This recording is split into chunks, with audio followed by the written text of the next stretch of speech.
The cheap house was a bad decision. When my wife showed me the listing, I thought it was a typo. 4 bedrooms, 2 bathrooms, big backyard, and the price was ridiculously cheap. The house was sitting in a quiet suburb about 30 minutes outside the city. Tree-lined streets, identical mailboxes, kids riding bikes in the afternoons. The kind of place where nothing interesting ever happened. The kind of place where houses definitely didn't sell for that cheap.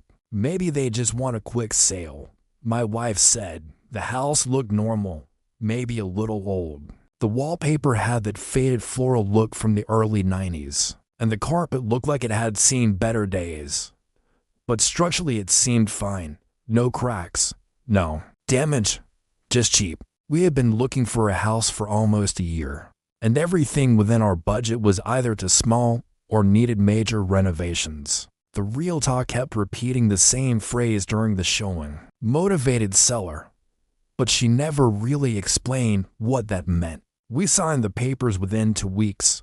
Looking back now, I wish I had asked more questions. The first night in the house felt quiet. Not peaceful quiet, heavy quiet. Our daughter Emily fell asleep almost immediately in her new room, which was at the end of the hallway upstairs. My wife and I stayed downstairs unpacking boxes until almost midnight. At one point I noticed something strange. The kitchen light kept flickering, not turning off, just flickering, like someone was slowly flipping a switch somewhere. Probably old wiring, my wife said. The house was built in the 80s. Electrical issues weren't uncommon. Still, the flickering stopped the moment I looked up at it, like it knew I was watching. Later that night, I woke up around 3 a.m. At first I thought it was the house settling, you know, those little creaks old houses make. But then I realized something. The sound wasn't random. It was rhythmic, like footsteps, and they were coming from the hallway. I sat up in bed and listened. I assumed Emily had gotten up to use the bathroom, but then I remembered something. Emily's bedroom door squeaks when it opens. We noticed it earlier that day, and tonight, we never heard it open. Over the next few days, strange things kept happening. Nothing dramatic, just small things.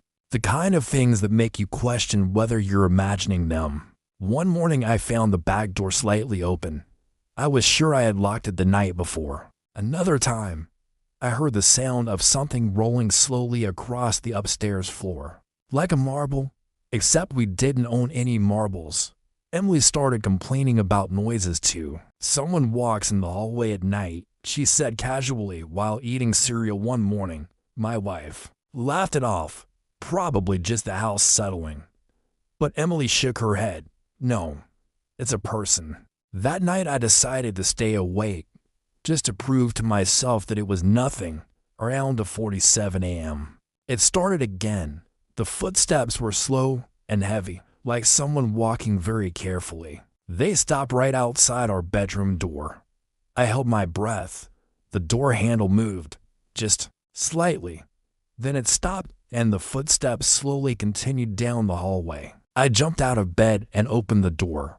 The hallway was empty, but the floorboards at the far end creaked, like someone had just stepped on them. The real turning point came a week later. It was Saturday afternoon, and I was cleaning out the basement. The previous owner had left a lot of junk behind. Old furniture, boxes, broken shelves. At the back of the basement was a small storage room. The door was locked. At first I thought it was just a closet, but the lock looked newer than the rest of the house.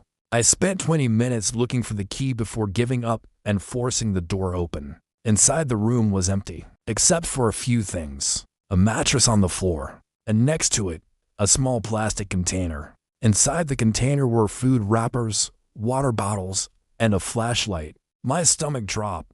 Someone had been living in that room, and recently. The wrappers weren't dusty. The water bottles still had condensation inside them. That meant one thing. Someone had been staying in our house. While we lived there, we called the police immediately. They searched the entire house, every room, every closet, every crawl space. They didn't find anyone. But one officer noticed something strange. The hallway closet upstairs had a false back panel. Behind it was a narrow passageway running between the walls of the house, just wide enough for a person to crawl through. It connected the attic, the basement, and several vents that looked into the bedrooms. The officer turned to me with a serious expression. This house was built with hidden service tunnels. They were sometimes used for wiring access in older homes. Someone's been living in those tunnels, he continued, watching you. A week later, we moved out. Fast. We sold the house at a loss just to get rid of it.